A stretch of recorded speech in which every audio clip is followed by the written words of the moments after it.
Les festivités de l'Anguille se sont déroulées le week-end dernier.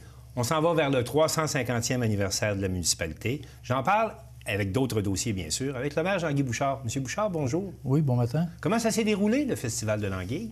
Ça se fait très, très, très bien. Il y a tout un groupe, une belle organisation. Achalandage? Oui, bien, c'est complet parce qu'il y a une salle quand même qui est limitée, là, entre 150 et 200 personnes. C'était complet. C'est toujours complet au niveau de l'organisation du bingo. Bien, on prend un peu moins de monde parce qu'il faut permettre de circuler entre les tables pour pouvoir voir le pointage. Puis après ça, le succès de « oui, j'ai gagné », oui, on s'en va là pour les bénévoles qui le font. Mais dans l'ensemble, c'était un succès total. Les festivités de l'Anguille, c'est toujours trop de monde dans la salle qu'on a, mais c'est chaleureux, puis c'est bien organisé, puis la bouffe était excellente. Puis cette année, il n'y aura pas que ça, hein, parce que vous préparez quelque chose de gros pour le 350e. Bien, ça, c'est l'élément d'automne qu'on a toujours fait, le Festival d'Anguille, puis fait une usité, hein, une 49e édition. Puis ça veut dire que nous autres, c'est 349e année là, de la création de notre village. Ça va tomber en même temps, 50 ans pour le Festival d'Anguille, et là, c'est 350. Et là, vous avez annoncé que vous aviez Guylaine Tremblay, l'actrice, comme porte-parole. Ah, on est très heureux qu'elle ait accepté. Je l'avais contactée, parce que je sais que Mme Tremblay est une personne très occupée. Mais elle a quand même des familles souches à Pitts-Rivière, puis elle est native de chez nous. Et quand je lui ai parlé au téléphone, je lui ai demandé d'être un peu la marraine ou celle qui était le porte-parole. Elle était très, très fière. Elle a accepté d'emblée. Et elle dit, les conditions, on en reparlera. Elle dit, moi, j'ai sûr que mon nez est très occupé. Fait que là, il y aura une modalité à voir pour sa disponibilité selon les événements. Selon la programmation. Exactement. Est-ce qu'on la connaît? Est-ce qu'on commence à la connaître, la programmation? Bien, c'est déjà pas mal rattaché, mais pas encore public, parce qu'à un moment donné, une fois, ça va être distribué, puis ça va être rendu public dans les prochaines semaines, là. Un comité qui travaille là-dessus. Et c'est pas mal attaché, vous me dites. Là, oui, au niveau de la programmation, oui. Il reste à voir à un moment donné certains éléments, là, comme Mme Tremblay et tout, là. C'est des choses qui sont en discussion actuellement. Vous voulez également laisser un legs à la municipalité, là, un parc du 350e, un aménagement pour le 350e? C'est un espace qui est lié au parc des Rivets, oui. C'est un espace. C'est sérieux, là? Vous parlez de presque $1 demi-million, vous voulez mettre là-dessus? Bien, c'est ça. On avait déjà des budgets d'allouer pour la restauration du parc des Riverains. Oui. Mais on disait, à l'intérieur de ce budget-là, on va essayer de voir comment est-ce qu'on pourrait greffer un legs pour en mettre un peu plus au niveau de l'aménagement, pour permettre d'avoir un lieu d'animation pendant toute l'année, puis qui va rester aux gens. Donc, vous pensez à un bâtiment là, que vous pourriez ajouter? Vous parlez toute l'année? Ne pas nécessairement avoir un bâtiment. C'est un lieu physique organisé où des événements vont nous interpeller à toujours être là dans les... C'est sûr qu'à un moment donné, on ne parle pas de l'hiver, on parle des moments de l'année où les températures le permettent, mais c'est un lieu physique qui est convoité. Il y a beaucoup de gens qui se rendent là pour être... pour plusieurs événements. Profiter de la plage, entre autres. Exactement, puis la partie visuelle. Mais on veut rajouter un peu plus. Là, je ne dévoile pas tous les plans, parce qu'on a déjà des plans d'architectes qui sont déjà complétés. Puis on va les insérer à partir avec du la legs. programmation du 350e. Oui, exactement. Puis la place du legs, on se disait, il faut créer une animation supplémentaire pour permettre un lieu physique d'animation précise là, au fait du 350e, qui va demeurer un peu comme le legs, les citoyens vont s'en souvenir. Et puis ça va toujours emmener un rappel des événements qu'il y a eu à ce moment-là. Il s'est passé également quelque chose au conseil municipal. Vous avez perdu un conseiller. Le siège numéro 1, François Fournier, qui a démissionné de son poste. Qu'est-ce qui s'est passé, M. le maire? Certains racontent qu'il se serait opposé au projet d'habitation qui est assez coûteux, mais on va en reparler. Mais la raison pour son départ, vous l'expliquez comment? Bien, M. Fournier est quelqu'un quand même de très occupé. C'est quelqu'un aussi qui est à l'extérieur souvent, presque 2 mois par année. Il est à l'extérieur, ça fait qu'il y avait moins de disponibilité. Les discussions autour de la table par rapport aux immeubles à logement, on en a des fois, puis c'était serein d'avoir des discussions au niveau des coûts, au niveau du cadre financier. C'est pas la raison de son départ? Bien, je crois que non, parce qu'il ne m'a pas précisé que c'était une des raisons. Il y avait peut-être d'autres priorités à faire aussi. Puis il y avait le goût, finalement, peut-être de quitter. Ils n'avaient pas réussi à le retenir? Bien, moi, je lui ai demandé, c'était de reviser sa décision, mais lui, il dit, c'est sûr qu'à un moment donné, c'est quelqu'un aussi qui fait de l'hébergement. Il y a quand même beaucoup de résidences aussi en location. Fait que ça lui demande beaucoup de travail. Fait qu'il sentait d'avoir peu de temps pour continuer avec le municipal. C'est ce que j'ai senti dans la discussion. Le siège numéro 1, c'est quel secteur de Petite-Rivière, ça? Le secteur 1? Le secteur qui est représenté? On n'a pas de secteur d'établi pour le moment. C'est au cœur du village. Lui, c'est au cœur du village? C'est au cœur du village. Mais c'est un secteur à lequel, lui, il habite plus souvent Québec qu'à Petite-Rivière, mais il y a quand même une résidence à Petite-Rivière qui vient occasionnellement.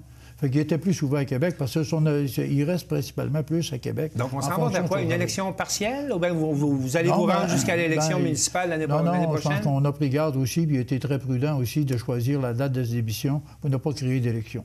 Ça, ce qui est important, il reste à peu près même pas une année de mandat. Ouais. On sait que les élections vont avoir lieu en novembre l'année prochaine. Fait que sa démission, il n'y aura pas d'élection partielle. Sa démission va rentrer dans le délai à l'intérieur de moins d'1 an. C'est ce qui fait qu'il n'y aura pas d'élection pour le remplacement du poste là, du siège numéro 1. Il y a un sujet dont on parle à toutes les fois que vous venez nous rencontrer ici, les habitations de Petite-Rivière, les fameux logements sociaux. Là, vous avez eu beaucoup de soumissions. Moi, j'ai comme dans les notes, 8 soumissions ont été déposées pour réaliser le projet. On a eu 8 soumissions. Maintenant, on peut dire qu'on a un plus bas soumissionnaire qui est Poinco.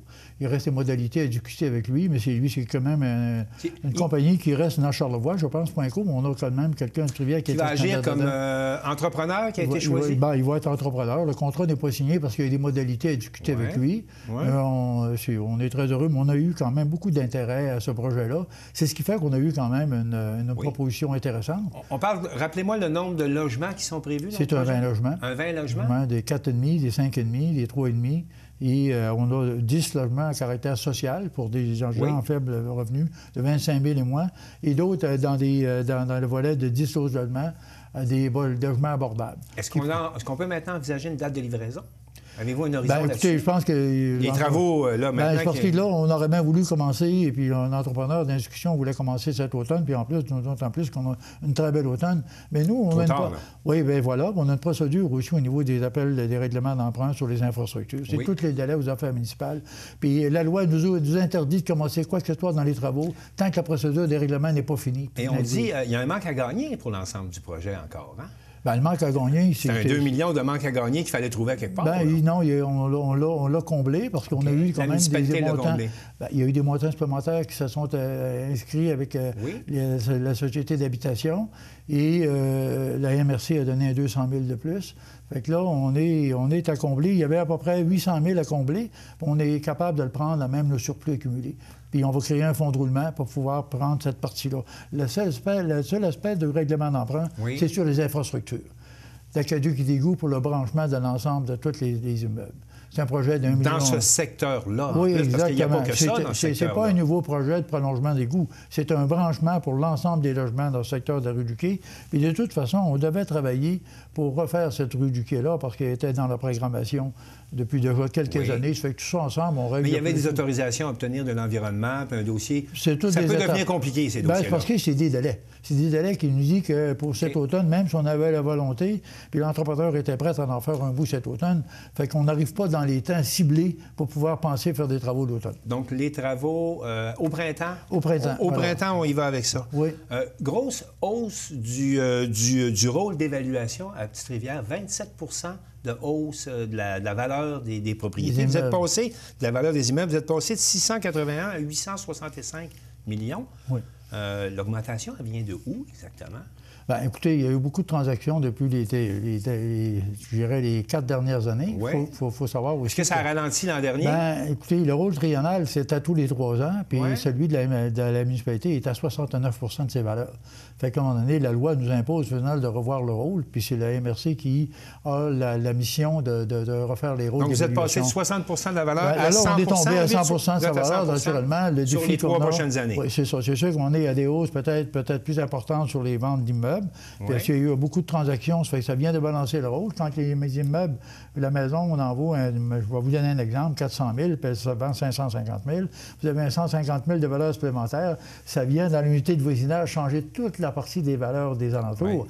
Fait que les transactions jouent le rôle énormément dans la décroissance, puis aussi dans la croissance dans le nouveau rôle. Fait que dans le nouveau rôle, on a une croissance comme ça. Sauf qu'évidemment, on va être invité à voir aussi comment est-ce qu'on peut rabaisser l'impact avec le taux, le rabaisser, pour avoir finalement... Petite-Rivière a déjà le taux le plus bas de taxes municipales là, pour la MRC. On est à 63 sous. Et donc, lorsqu'on augmente le rôle d'évaluation, comme vous venez de le faire, on pourrait se retrouver avec un 62 sous, un 60 sous, là, pour l'histoire de balancer puis de limiter les hausses. On s'en va vers une diminution. Il y aura sûrement une baisse, ça, c'est combien? De quel montant? Parce qu'il faut faire notre budget. Parce que combien cette année dans l'opération? On a des demandes supplémentaires, on a des travaux réalisés. On a des projets aussi avec la caserne en haut puis le garage, qui va se bâtir dans le parc entrepreneurial. De ça, si vous permettez. Le parc industriel que vous avez à l'entrée du village, pour l'instant, c'est une sablière. Là. Des tas de roches, des tas de sable, des tas de... Il y a des entrepreneurs qui sont installés. Il n'y a pas de bâtiment d'installer. Les entrepreneurs sont installés avec des roulettes de chantier pour pouvoir se desservir. On a déjà... Mais ça va devenir un vrai parc industriel?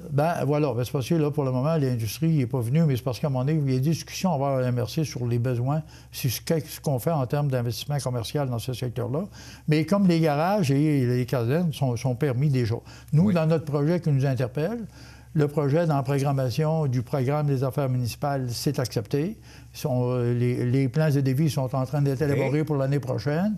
Fait que là, ça va se faire l'année prochaine. C'est un projet estimé à 4,5 millions qui va se compléter. Et il y aura un bâtiment, donc un premier bâtiment. Oui, il va y avoir un bâtiment qui est principalement un garage et une sécurité incendie qui va permettre d'avoir une meilleure couverture là, sur le secteur montagneux. Puis il y a aussi toute la partie du déneigement. On a interpellé tous les camions de déneigement en partie vont monter sur ces plateaux-là, parce que c'est là que l'intensité des travaux se font durant l'hiver. La quantité de sel, puis ainsi de suite, c'est là qu'on intervient le plus souvent, aussi au cœur du village, mais on est principalement interpellé pour sécuriser les côtes.